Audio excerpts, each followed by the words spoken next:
Hi, thank you for watching Digging to China. I'm Dong Sheng. If you have not done so already, please subscribe to my channel. Thank you very much. In recent days, the Chinese online community has been abuzz with discussions about the release of job market survey data by the All China Federation of Trade Unions.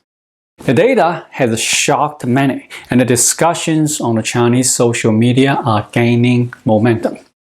This is because the Labor Department in China has historically been reluctant to publicly disclose the true state of employment in the country.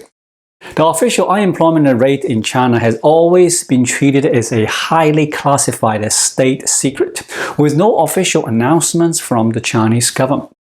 If any information is released, it is often limited to a statistical unemployment rate. As a result, obtaining a comprehensive understanding of the real employment situation in China requires piecing together information from various departments and institutions, each presenting different perspectives. Then one might be able to reconstruct a semi-accurate picture of employment in the country. The latest employment data released by the All China Federation of Trade Unions reveals that the total number of employees nationwide is approximately 402 million. Among them, there are 290 million migrant workers and 84 million workers engaged in new forms of employment. These new forms of employment predominantly include truck drivers, ride-hailing drivers, couriers, and food delivery drivers, commonly known as flexible employment in China. It is noteworthy that this data, which should have been disclosed by the Labor Department, has never been officially announced. However, the release of this data by the trade union has garnered significant attention and discussion in society, particularly the fact that 84 million workers are involved in new forms of employment, constituting 20% of the total number of employees nationwide. In other words, 1 in 5 of the working population is engaged in short-term or flexible employment, commonly referred to as temp work, which is a concerning situation. This data sheds light on the actual state of employment in China, revealing a significant proportion of the workforce engaged in these new forms of employment. When I first saw this data, my immediate concern was the potential social impact on the retirement, insurance, and healthcare of these individuals. While they may have the option to purchase insurance independently, the adequacy of coverage and the protection could be compromised. Considering the significant size of this group with 84 million people and the fact that behind each of these individuals are families numbering in the tens of millions, this data demands attention from all stakeholders. The second comment pertains to the All China Federation of Trade Unions, which occasionally publishes reports to address data gaps in China. For instance, during the tenure of former Premier Zhu Rongji, when he implemented a policy of re-employment for laid-off workers and the bankruptcy and the closure of state-owned enterprises, the exact number of workers laid off due to these measures was never officially disclosed by the Chinese government. It was considered an absolute state secret that required concealment. However, the All China Federation of Trade Unions conducted its own investigation and released a figure of 40 million, representing the number of people laid off during Zhu Rongji's policy implementation. This had disastrous consequences for these 40 million individuals and their families. Nevertheless, the Chinese government obscured this data. Hence, the recent data point of 84 million workers in new forms of employment also warrants attention from all sectors of Chinese society. I must acknowledge that the Chinese people's resilience is truly remarkable despite the challenges posed by national policies and the political circumstances.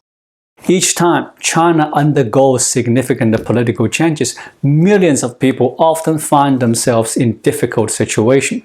However, they do not engage in social resistance, as the Chinese Communist Party deftly uses time to address these lingering issues. Take, for example, the up to the mountain and down to the countryside movement in the 1960s, where many individuals lost their youth, jobs, and even their household registration. Yet, how were these individuals treated? Was there any government compensation or remedial action? In China, such measures are deemed unnecessary, as the CCP relies on the passage of time to resolve these matters. Even during Zhu Rongji's era, when an estimated 40 million workers were laid off and re-employed, experts suggest that the actual number could be much higher. Nevertheless, these individuals whose living standards have significantly declined due to changes in the political and economic systems have not formed collective resistance. The CCP has effectively eroded their resolve over time. Similarly, in recent years, young people have struggled to find employment, and the employment rate for college graduates has remained low. However, this has not resulted in a social issue, as the CCP continues to employ stability maintenance measures and the passage of time to erode the resistance of these tens of millions of people. This is why the international community has repeatedly called on the CCP to prioritize human rights and the respect for individuals. Under an authoritarian system, millions of people are left to fend for themselves, as this harsh reality demonstrates. It is crucial for these individuals to awaken to their situation and make a determined effort to resist. If they do not resist, the CCP will simply wear them down with the passage of time. According to an article published in the Chinese Youth Daily on April 4th, a young woman named Zhang Guifang, born in 1997, has gained sudden popularity, bringing attention to Sanjia village in Hebei City, Henan Province. The article reported that Zhang Guifang became a village caterer in Sanjia village at the age of 24, and her responsibilities mainly involved handling minor tasks for the villagers. It was mentioned that Zhang Guifang initially faced challenges adjusting to her role as a village caterer, but now finds the job increasingly interesting and actively shares her experience with peers who are interested in contributing to rural revitalization efforts.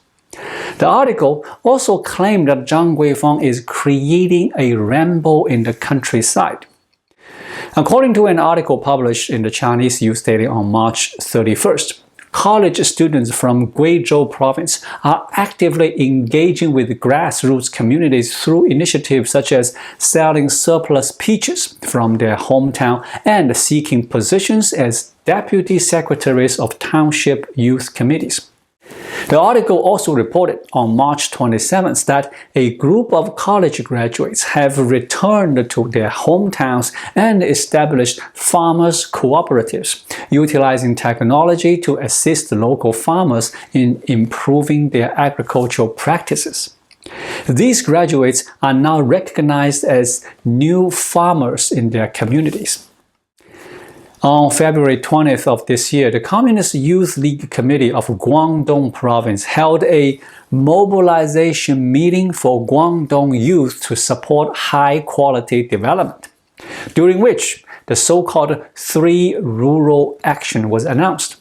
The main goal of this action is to encourage youth to return to counties and rural areas.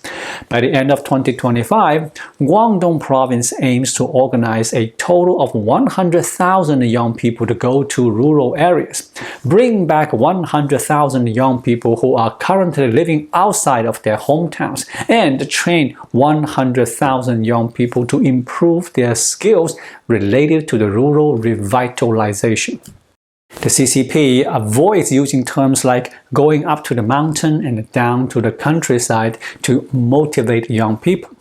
opting instead for phrases like high-quality farmers, rural revitalization, and high-quality development to inspire them to voluntarily go to rural areas. However, in reality, this approach may not be effective as it is seen as an outdated and a futile strategy. The CCP may consider compulsory measures, but the implementation would be extremely complex and challenging. I doubt the CCP has the capability to forcefully send urban youth to rural areas. Not anymore.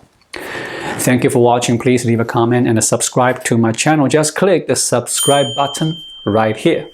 I'll see you again shortly. Until then, be well.